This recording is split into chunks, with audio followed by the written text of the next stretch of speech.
Welcome to another episode As Real as They Come Dallas. I'm Jennifer Loading. Yulia Brown. And what are we doing today, Yulia? Well, we are meeting today with our special guest, Clyde Kemp. He is an entrepreneur, a real estate investor, and soon to be a realtor. And we want to get together and discuss what's going on our Dallas market because it's ever changing subject and we always want to stay up to par. So, gentlemen. Yeah, definitely. Mm-hmm. Oh, by the way, I'm Jason Brown. I'm her husband, and she has to have me on this podcast. The other half of Yulia Brown. I'm as real as it gets in my own way. Right? It's all good. It's all good. Love it. Love it. All right, so we'll start this off, guys. Y'all are all the real estate people, not me. So y'all got to start this. Tell us what's going on. Well, my deal is there's a lot going on. And, all agents have to say this. It's part of who we are, You got to create excitement, energy. This is a different kind of energy, honey, for this one. This isn't the same as... Create excitement and urgency. This is real estate. That's right. Real estate. Yeah, right. Real estate Time energy is of the essence. You don't do it today, it's going to be gone tomorrow. What's that? If you, the decision you're going to make tomorrow, someone made yesterday, and they're going to take your deal today. That's always the one. They're going to pull it out from under them. That's right. So, Clyde, tell us about you. Oh, okay. So, moved here in Texas in 2008, October of 2008, which was a pretty bad time in the real estate market. And we hit the ground running doing flips and all that stuff. It took us probably a good year and a half. But since then, I've done over 100 properties here in DFW.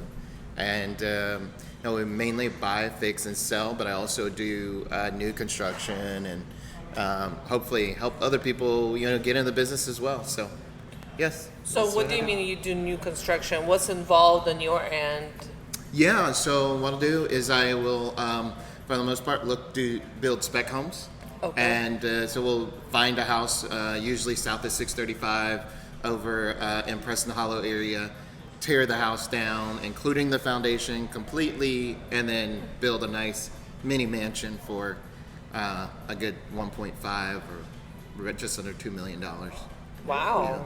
I love that. Impressive. I watch some of those progression videos when you come in with the giant claw and you just start ripping the house out. You can hear them in the background. They're like, it's like demo day. Yeah. That's Demo when day, it's that's when it's exciting. Those are the exciting times. Yeah.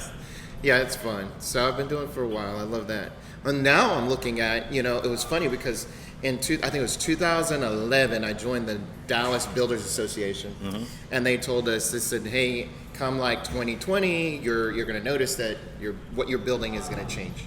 And I was like, what? And they were like, you guys are probably going to start building townhomes, duplexes, and that's primarily and possibly even apartments. Yep. And I remember looking at the guy next to me, and we looked, he was like, nah, these like houses people are always going to want houses. And now, lo and behold, I'm looking at, 50 by 150 size lots to build townhomes to sell for under, $500,000, So it's kind of weird to see like what's changed and how the changes are and what's been happening and all that stuff. I guess now they said back then, a lot of people saw their family lose a lot of money with the markets and they don't really want these big houses anymore. It's, and so, and I think also, the way things are now, very few young professionals can afford to have, a almost $1 million property, So, it's totally changed. I have a funny question about all of this because I know nothing about this at all. So when you say you're flipping these houses, this sounds kind of fun, actually, the whole process of like taking this house and kind of, I'm thinking like, when they have these like makeover videos or something, that's what's coming to mind. It happens in 30 minutes? Do you, no, I don't think it happens in 30 minutes. I do know people who do this. So do you do all the planning phasing? Do you do all that? Yes. Or do you have people, all the parts of that? Yeah, pretty much everything. So I'll take it from, we're looking for a house, trying to figure out what's the best property, why it's the best property in a certain neighborhood. We've got all these different criteria of, what we won't buy. And then once we buy it, demoing the thing down. And then I like to walk in with a spray paint for the most part. And this wall is going out, this wall is coming in. This is where we're going to put this, I the love showers, all that stuff. It's cool. So you see all that. Like when creativity. you walk, that's what I'm saying. That's what I was wanting to, I guess, find out is if you're actually going in there and looking at that house and creating that, if that's your part of your process, or if you were, I think that's awesome. That's my thing. Like I love it. You know, it's the Yeah. creative process. That's why I like this business so much. Yeah. You look that past the sounds kinda curtains. fun. Yeah. I don't like the paint. So something that you mentioned earlier, which a lot of the flips that I do with my partner, they're kind of like you were talking about before. We're under that 500. It's just that market's a whole lot easier to move, and holding those high-end specs that are $1 million plus. Right now, I mean, does that make you nervous thinking, wow, I've got this 7,000 square foot house and I'm sitting there waiting to find that buyer for that? Is that something you'd go into now? No. I've totally switched everything up. I would like, if it depends on the area. Like if it's the area, if it's south of Forest Lane, along the tollway and Hillcrest, I'll definitely that area is always up. Yeah, for those sale, people aren't so affected. Exactly. Yeah. So it's cool. But for the most part, I'd prefer to go in because on a house like that, we'll be buying for $600,000. Will probably cost us about $600,000 to $700,000. So we're all in at $1.2 million, or so, or $1.3 million. I'd prefer to buy a $300,000 lot, build townhomes, be all in at $1 million, and then sell smaller, unit, number of units, and they'll sell faster. Yeah. It's the same process. Well, just something that you were asking, a little and bit better. you want to know about this, like when you crunch those numbers, do you look at say like an all-in number and then go, I need to have this percentage of profitability there? Because I know a lot of what we do, where we try to be, we'd like to be at 20% profitability, Yep. but that there's people out there, other flippers, rehabbers, these type of people, they'll come in and they'll just undercut it. They'll invest $300,000 and they're okay with making 15 or 20. And that's scary to me, especially on the agent side, because I'm tasked with trying to understand what the value as is, and then what's the ARV, the after repair value.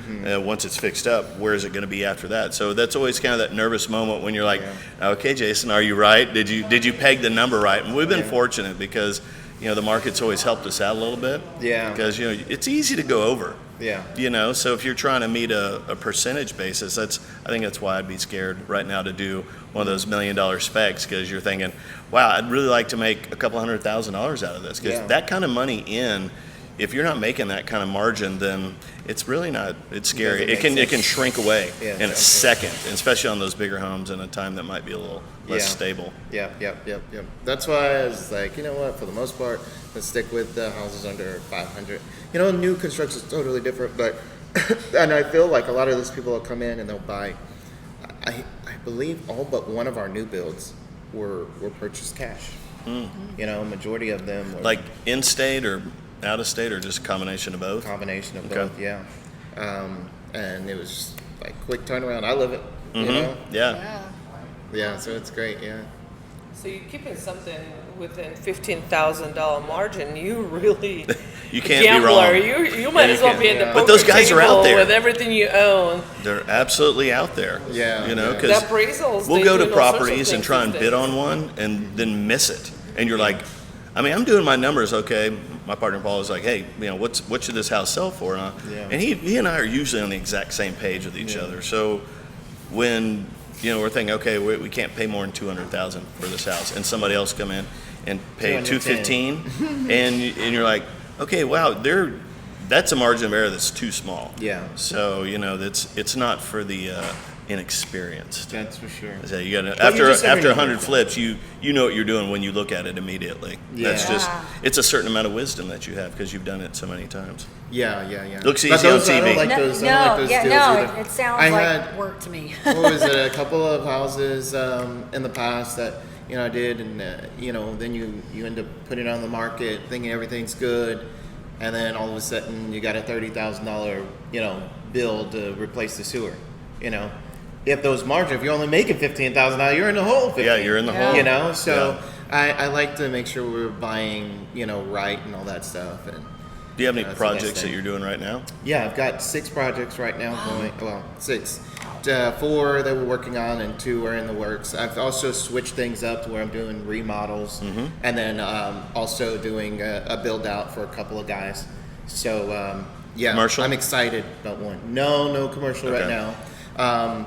This one we're going to be building, and it's funny. One of my friends and partners, she referred me to a guy, and we're going to build him a 2,200 square foot living facility with an indoor full basketball court inside wow. with a full gym. Anybody we know? He probably wouldn't want me to say his name, but yeah. He's getting paid to play? Yes, Okay. definitely. Yeah, we Sounds, figured that. yeah. Oh, Sounds yeah. fun. Did that come out wrong? We'll hang around. We'll hang around for a while. We'll find out. I'm excited. Yeah. Well, you must be good. That's all I'm saying. How long have Yeah, you been but doing yeah. this? Because you moved here in 2008. So how long have you been doing this? I moved here in 2008 that for when the you real started? estate. That's when I Okay. started. Yes. So you've been doing it I a got my while, real estate yeah. license in Arkansas, which is where we went to college. Yeah. I'm originally from Northern Virginia. Okay. But got my real estate license in Arkansas, and then in 2006, and then we moved here in 2008 after Wow. going to a seminar and spending like a ton of money. Yeah. You're like, oh, now I know what not to do. Sounds- Don't go to yeah. another seminar. Figured it out. Yeah, you figured it out. That's Yeah, it awesome. worked out now. So what would you say out of 100 plus homes, which project that is the probably dearest to your heart or your favorite one, and what was it? What did y'all do? My favorite house, I would say, is one we sold. It was a new construction project. We sold in December. It was 6,900 square foot, like a transitional modern style home. Man, I like put so much of my heart and soul into the design of the tile and everything, and spent a lot of money doing it. So yeah, it was, just for the tile alone in that house, in that master, I think we spent like 10 grand just on the material only, Wow. you know. But it came out so nice. The house sold in 13 days, and you know, it was good, but it was like, man, this is my favorite house, you know. Yeah. So, but usually I'm looking at the money. I'm ready to move on. I'm like, hey, screw it. Yeah. Next, Ain't married to none of them. Yeah, no. I'd like to see some of them, see some of your work. It sounds Yeah. incredible. No, So- that's what I was saying. I've seen some of his Oh, you have? stuff on Yeah. Facebook, you know, when you're doing the progression and Yeah. you know, you see the old turd and then he comes in and rips it down and then you see the brand new house. You're like, that's awesome. But, you know, probably, and this is the question you probably want to know too, where do you get the money? Because, you know, there's a lot of different ways to do real estate. Yes, And, you know, yes, some people, they do partner deals. Or they do hard money deals. You know, when you were first getting into it, what did When I first got- how did you first you think I'm going to do this $1 million project? You know, you didn't have let me write a check. Right. Like, yeah, $1 million. I'll Yeah. take it. That's funny. How did you start on the money? Because that's always what's intriguing That is to a me good and question. to Yeah. people that don't do it. Right. Definitely, yeah. So, like I said, I went through that training, that seminar, and they really taught us how to raise money, how to talk with people, and be able to, you know, pull funds together and all that. And so, Like a RIA? Is that what it was? Real it was estate? no, it was kind of like that, but it wasn't. You know, there was like Robert Kiyosaki Sure. kind of seminar companies. They travel around. Yeah. It was similar to that, but they had like different sub communities all over the country, and then you'd go like once a year to their college in a sense for a week and take all different kinds of classes and courses. So we went to that, and I came back, and one of the classes was finance. And they taught us, you know, how to raise money, how to, you know, talk to people and all that stuff. So our first deal that I did, it was a combination of a equity investor and then also a hard money loan. So we took that, you know, down with using that. So I think we bought that house we bought it for $195, and it cost us $60,000 to rehab it. The hard money lender, I think, gave us somewhere around like $220, so it didn't fully cover all of the repairs.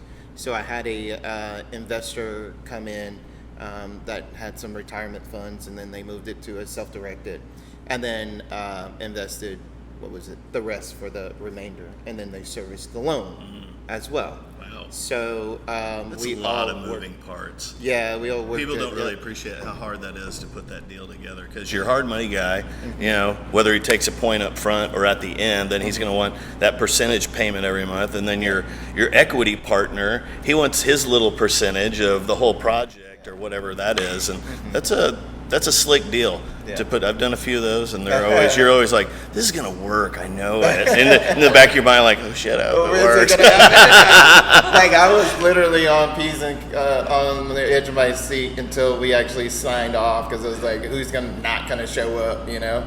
But yeah, it worked out really good. And so even now, I still do the same thing. Mm-hmm. You know, I'll work with multiple investors. I'll work with hard money lenders. I got a line of credit now with a bank out of That's a big California. deal.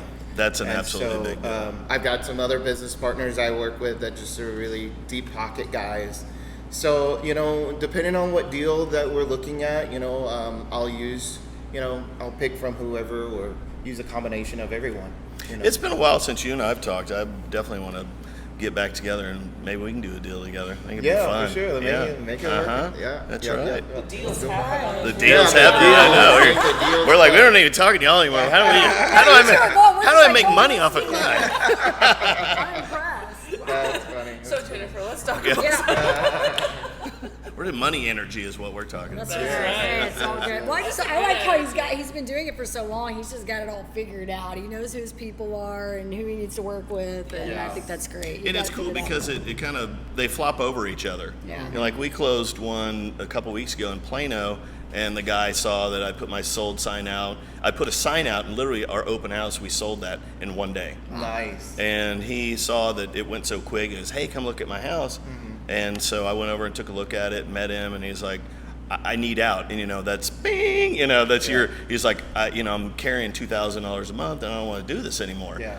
And, you know, he was okay with the price that we came up with. And, you know, I never say that I stole the property because when you ask somebody, it's a great question, what do you want? Yeah. You know, there's always the offer, then there's the claim. You got to make the claim on the offer, and we didn't mess around too long. He said what he wanted. I was like, yes, that's exactly what you want, and it was 40 less than what I was thinking. Yeah. Oh, wow. So yeah, it was that's like, awesome. yes, okay, That's sign, the best way. sign. You know, and it's you know, you're trying to make a deal. That's how you stay on the positive side of the profitability. And when you do a representation agreement, there are other ways pricing it because we're so used to 3 to seller's agent, 3% to buyer's agent. But in reality, there are different models that you can actually represent the property. They're a little more invasive per se, but you still can do that. You can list and say, okay, you want this much, and then whatever profit. It's very popular in Europe also.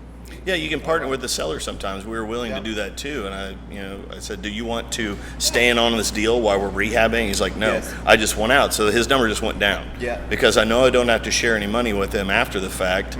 And so it made it a little bit easier. So yeah, there's different ways to It's a win-win. get those. I'm not in the convincing business when it comes to this. I'm just kind of like, this is what it is. This is all I can Take it or pay. leave it. And it's the best okay. way. Yeah. That's awesome. Yeah, even in a new construction, a lot of builders now are starting to do that. I lost a deal recently on a property over by St. Mark's School, right in front of St. Mark's School. It was from the tornado. So we were looking at buying the house for $600,000 and then probably need to put $300,000-$400,000 into it.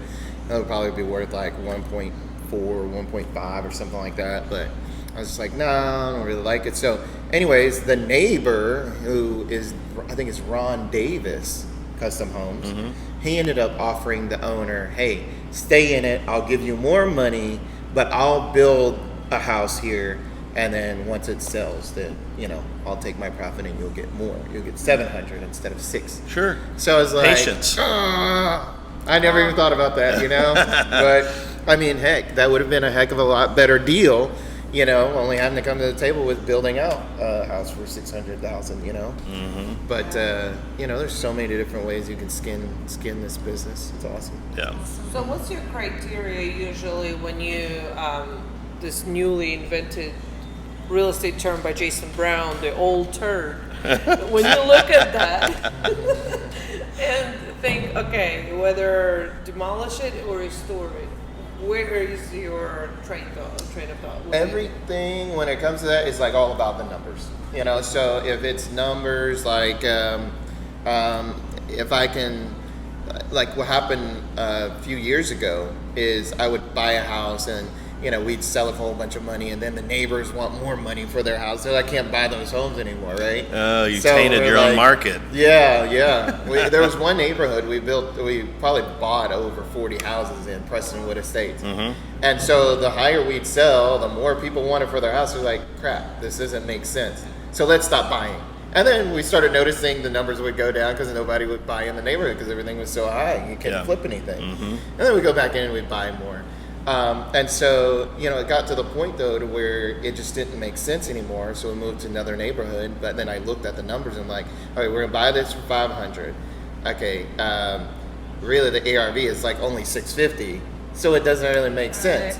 But does it make sense to knock the thing down and build something? Yes, we buy it for $6. We buy it for $5 or $6. We build it for $5 or $6. We sell it for an extra $5 or $6. So it makes sense, So, it all kind of depends on the numbers. And then the same thing when we're looking at houses that we're just going to flip. It's like, okay, let's not over rehab for the neighborhood. So let's see what other people have done in the neighborhood to get the price that we want. And then try to go a little bit better than that. You know what I mean? So, that's usually how we skin in and decide what we're going to do, or if we're going to demolish it, or if we're going to, keep it and kind of run with it, What I'm excited about doing one of these days is, container homes. Yep. They're doing this in McKinney right now. Really? It's a container home. Those Shipping containers. Shipping containers. Shipping containers. They weld them together, cut them up, and it's very modern and very cool. So in McKinney, they have a neighborhood? Yeah, they're doing one of those. They're starting to develop that. Oh, that's awesome. Yeah. It's kind of cool. I think it's really neat because you can buy a container for Ready $2,000, Player One. $3,000 maybe. Yeah. All the It's like Mother Russia. Yeah. People in containers. No, that's something That's else. Ready Player One. That's It's a hard trailer. Yeah. They all like stacked on top. Ooh, It's crazy. So where are the houses that you are buying? You guys are buying what areas? You guys? We're mainly up in Collin County more. You're Oh, kind of wow. down in Dallas County, and I've heard it's always the game of how much you can get done without the city catching you. You can't do that in Dallas, man. They're on top of you, and it's amazing how those dudes just walk into your house. Yeah, they do. Those inspectors, the code of compliance guys, and they're going to make sure that you're not in there Yeah. doing something that might hurt the public. Oh yeah. Because they're there to Exactly. Yeah, I hurt the you're- public. and they're mean. They come in. What are you doing in here? You're like, what are you doing in here? Get out of my house. Get out of my house. would you like to be part of the investment? You want to pay for some of that? Yes. You're right. Yeah, I of course, like you'd probably do it anywhere, but you're down there and I'm up here, so it's kind of like that's what we need to figure out. Something that you find up here, you give it to me, I find something there, give it to you down there. Yeah, it's just hard to. It's like anything. Two things in real estate: where do you find the money, and where do you find the properties? And where your network is, and where you're meeting people is how you find these things. And we get, like the one that we just did, I'd sold them some property. They came to us. This was like 6 years ago. Sold the Shops of Legacy, and then they bought another property, and then they're like, hey, my mom passed away, and I need to do something with this house. And we ran a couple different scenarios for them, but that's that relationship marketing thing, which it works, but it doesn't always produce all of those things. When you're starting to do the kind of numbers like that, where you're flipping that many houses, you're kind of at a different level where people know, they're like, I know that guy buys houses, and they come to you.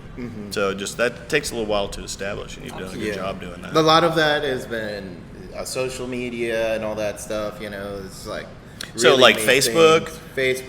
Instagram. A lot of people know what you're doing, and then they come. Oh, hey, I know somebody that's interested, or also. Other realtors know that you're not going to waste their time. You know what I mean? So, and it goes like this, because I notice that too. It's like the more that I post videos about what I'm doing,